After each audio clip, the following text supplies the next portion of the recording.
My stepmother banished me to boarding school at 10 so she could play happy family with her bio kids. Now dad wants me back, but she still treats me like a diseasey everyone. I'm Alex and I'm 18 years old now, but I need to tell you a story that started when I was just 10 that has completely shaped who I am today. This is about how my stepmother systematically removed me from my own family so she could create her perfect little household with her biological children, and how my father allowed it to happen.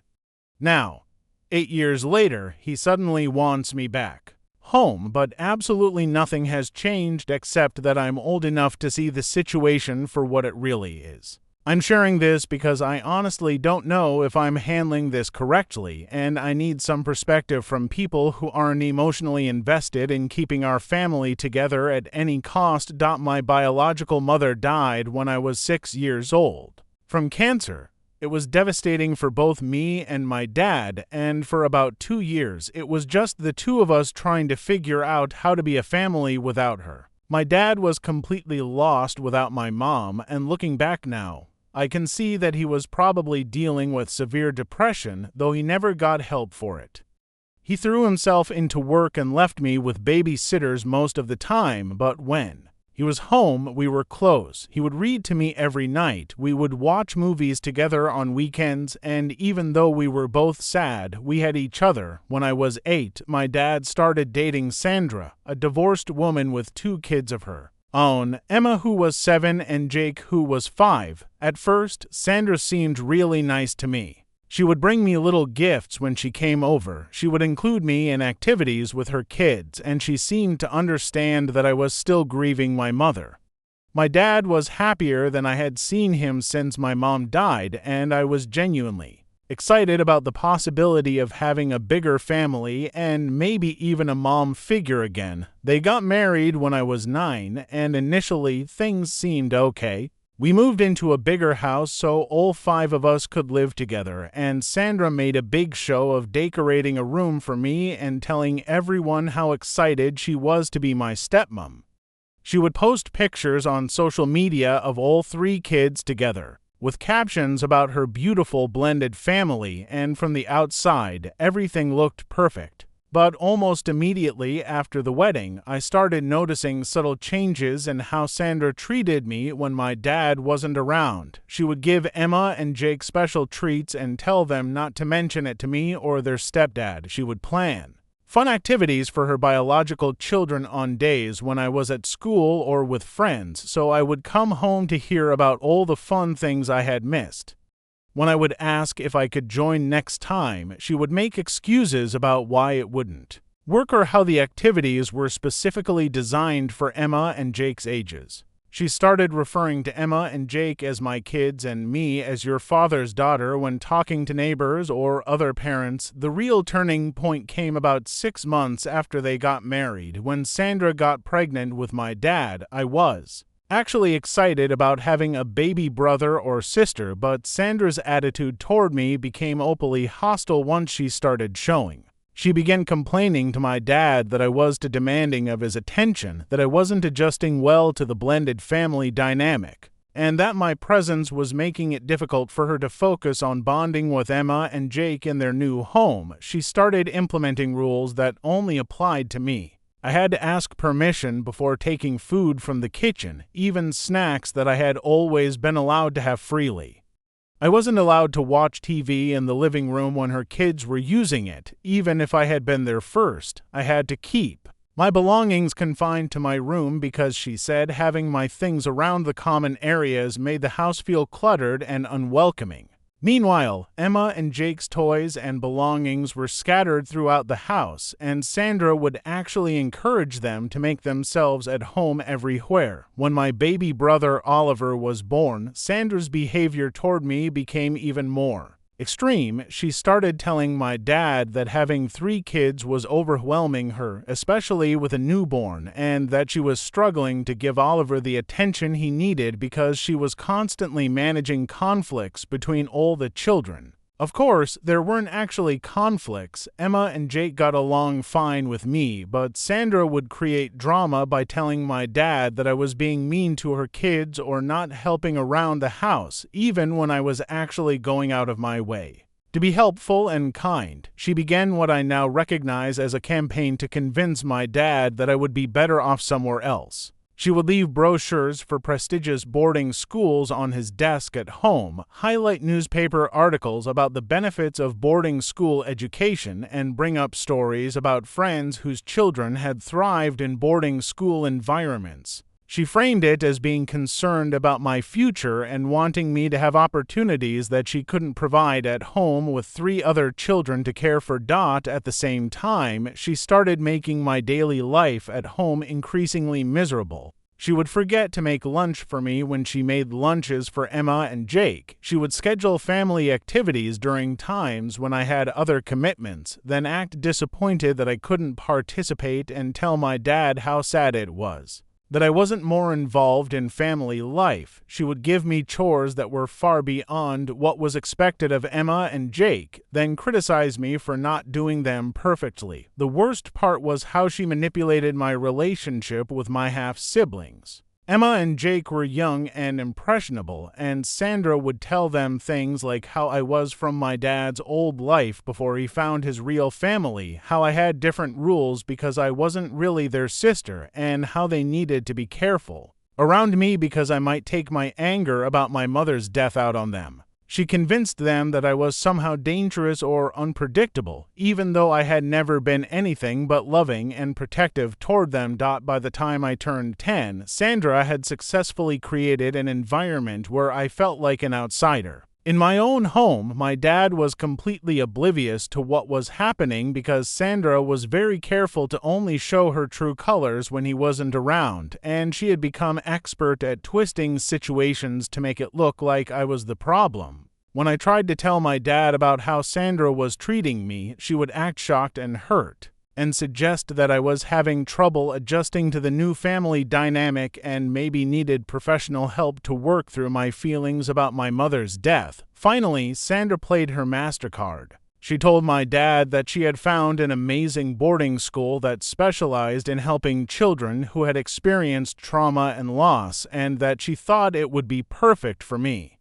She had done extensive research and presented it as this incredible opportunity for me to get individualized attention and work through my grief in a way that she couldn't provide at home. She said that with 3 other children to care for, including a baby, she wasn't qualified to give me the specialized support I needed, and that the boarding school had counselors and programs specifically designed for children like me. My dad was hesitant at first, but Sandra was relentless. She would show him my report cards and point out that my grades were slipping, even though they were only slightly lower than usual and I was still doing well overall. She would tell him about behavioral issues at home that were completely fabricated or grossly exaggerated. She convinced him that I was acting out because I was unhappy at home and that I would be much better off in an environment designed specifically for children dealing with loss. The final push came when Sandra told my dad that she was pregnant, again with what would become my youngest brother Marcus. She said that having another baby while trying to manage my behavioral problems would be impossible and that she was worried about the impact my issues might have on the other children. She presented him with an ultimatum, though she disguised it as concern. Either I went to boarding school where I could get the help I needed, or she would have to consider whether the family situation was healthy for her biological children. My dad, who was completely under Sandra's influence at this point, agreed to send me to boarding school. When he sat me down to tell me about it, he used all of Sandra's talking points about how it would be good for me, how I would get individual attention, how I would have opportunities I couldn't get at home. He promised that it was temporary, just until I worked through my grief and learned to adjust better to family life. He said I would come home for holidays and summers, and that once I was ready, I could come back home permanently. I was absolutely Devastated at 10 years old, I couldn't articulate what Sandra had been doing to me. I just knew that I was being sent away from my father and my home, and that somehow it was supposed to be for my own good. I begged my dad not to send me away, promised I would be better, tried to explain that I wasn't having problems adjusting, that Sandra was the one creating problems. But Sandra had done such a thorough job of poisoning his perception of the situation that he interpreted my desperation as further evidence that I needed professional help. The boarding school was actually a good school, and I was fortunate that my dad could afford to send me somewhere decent rather than just dumping me anywhere. The teachers were kind, the facilities were nice, and I made some good friends, but being there felt like being in exile, like I was serving a sentence for the crime of existing in Sandra's perfect family vision. I was homesick constantly, not just for my dad, but for the life I had been forced to give up. The promised visits home were few and far between. Sandra would always find reasons why it wasn't a good time for me to come home. Oliver was sick, or Marcus was going through a difficult phase, or they had family plans that couldn't be changed. When I did come home for holidays, Sandra would be superficially polite to me, but make sure I understood that I was a guest rather than a family member. She would give me a different bedroom than the one I had grown up in, saying that Emma needed the bigger room now. She would exclude me from family traditions or change them significantly so that I couldn't participate in the same way. Most painfully, she had successfully turned Emma and Jake against me. They were polite but distant, treating me like a visiting relative rather than their sister. They had inside jokes and references to family experiences that I hadn't been part of, and Sandra would encourage them to share these stories in front of me, highlighting everything I had missed. They called Sandra Mom and my dad Dad, but referred to me as Alex rather than their sister because Sandra had taught them that I was somehow different from their real family. As the years went on, my visits home became even less frequent. Sandra would schedule family vacations during my school breaks, or she would claim that having me home disrupted the younger boys' routines too much. My dad would call me at school occasionally, but our conversations became increasingly stilted and awkward as we had less and less in common. He was living a completely different life with his new family, and I was just a reminder of his previous marriage that Sandra had successfully minimized. I spent my teenage years essentially growing up without a family. I had friends at school and teachers who cared about me, but I missed out on all the normal experiences of family life. I wasn't there for my brother's first steps, first words, birthdays, school plays, sports games, or any of the daily moments that build sibling relationships. I became fiercely independent out of necessity, learning to rely only on myself because the people who were supposed to love me unconditionally had proven that their love came with conditions I couldn't meet. Now I'm 18 and about to graduate from high school, and suddenly my dad wants me to come home. He called me a few months ago talking about how excited he is to have me back for senior year, how he wants to make up for lost time, how he hopes we can rebuild our relationship now that I'm older and have worked through my issues. He talks about it like my 8 years at boarding school were some kind of therapeutic retreat that I needed, rather than an exile that his wife orchestrated to remove me from her perfect family picture. The thing is, absolutely nothing has changed at home except that I'm now old enough to see Sandra's manipulation clearly and call it out. When I came home for a weekend visit recently to discuss the possibility of returning, Sandra's behavior was exactly the same as it had always been. She greeted me with fake enthusiasm, made passive-aggressive comments about how I had grown up to be so independent and self-sufficient, as if those were criticisms rather than compliments. She made sure to point out all the ways the family had grown and changed while I was away, all the traditions they had developed without me, all the bonds between her children that I wasn't part of. During dinner, she would redirect conversations away from topics I tried to contribute to, and when my dad asked about my plans for college, she made comments about how expensive my boarding school had been and how they would need to be careful about college costs for children to consider. She was reminding everyone at the table that I was a financial burden, that the other children were more deserving of family resources, and that my education had already cost enough. My half-siblings, who are now 15, 13, 8, and 6, are polite too. Me, but distant. Emma and Jake have no real relationship with me at all. We're like acquaintances who happen to share a father.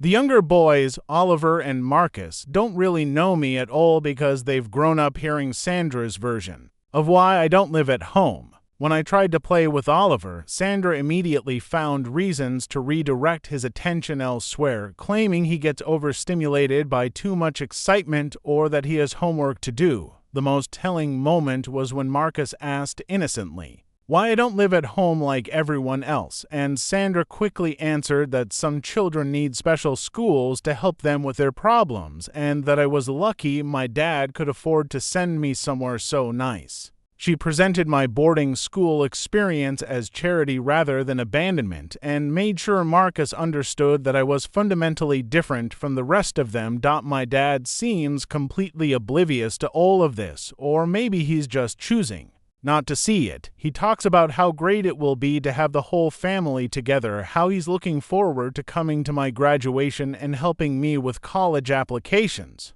He acts like the 8 years I spent away were just a brief interruption rather than the entirety of my adolescence.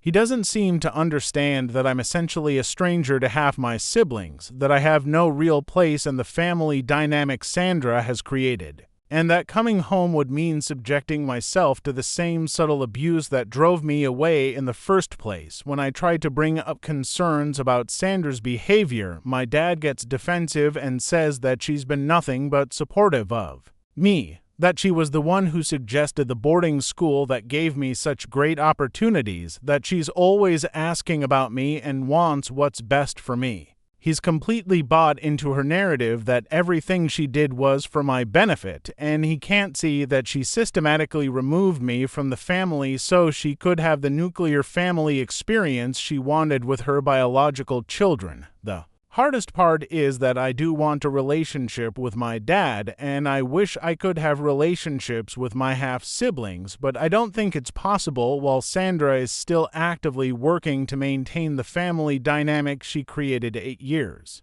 ago. She's never going to accept me as a real member of the family. She's never going to stop seeing me as a threat to her children's position, and she's never going to stop finding ways to remind everyone that I don't really belong. I feel like I'm facing an impossible choice. If I come home for senior year, I'll be subjecting myself to a year of subtle psychological abuse from Sandra while trying to maintain a relationship with a father who refuses to acknowledge what she's doing. If I stay at boarding school and then go straight to college, I'll miss what might be my only chance to rebuild a relationship with my dad before I become a fully independent adult. My friends at school think I should come home and try to make it work, that a year of discomfort is worth it if it means having a family again. My therapist at school thinks I should prioritize my mental health and avoid putting myself in a situation that I know will be harmful. My dad thinks I should be grateful for the opportunity to come home and that I should be mature enough now to handle any family tensions, but here's what I think. I think Sandra succeeded in exactly what she set out to do 8 years ago. She wanted me gone so she could have her perfect family with her biological children and the man she stole from his previous life, and she got exactly that. My dad has spent the last 8 years being the father to Emma, Jake, Oliver, and Marcus. That he stopped being to me when he chose Sandra's happiness over his relationship with his own daughter. They have family traditions I was never part of, inside jokes I don't understand, and bonds that were built while I was in exile. Coming home now wouldn't be coming home at all. It would be moving in with strangers who happen to share some DNA with me and who have spent 8 years learning to function as a family unit that doesn't include me. Sandra would spend every day of my senior year reminding me in subtle ways that I don't belong there, that I'm disrupting their established family dynamic, and that they were all happier when I wasn't around. And my dad would continue to be oblivious to it all, expecting me to just integrate seamlessly into a family that was specifically designed to exclude me. I think I'm going to stay at boarding school for senior year and then go to college, and I think I'm going to start building my own life with people who actually want me around. Maybe someday my dad will see Sandra for who she really is, or maybe my half-siblings will reach out to me when they're adults and can make their own decisions about relationships. But I'm not going to spend my last year of childhood being treated like a disease in my own father's house by a woman who has already stolen 8 years of my life. Am I wrong for choosing my own peace of mind over the possibility of rebuilding a relationship with my dad? Is it selfish to protect myself instead of trying to make this dysfunctional family situation work? I honestly don't know, but I do know that I deserve better than being treated like an unwanted reminder of my father's past by the woman who has replaced my mother in every way except actually caring about his child.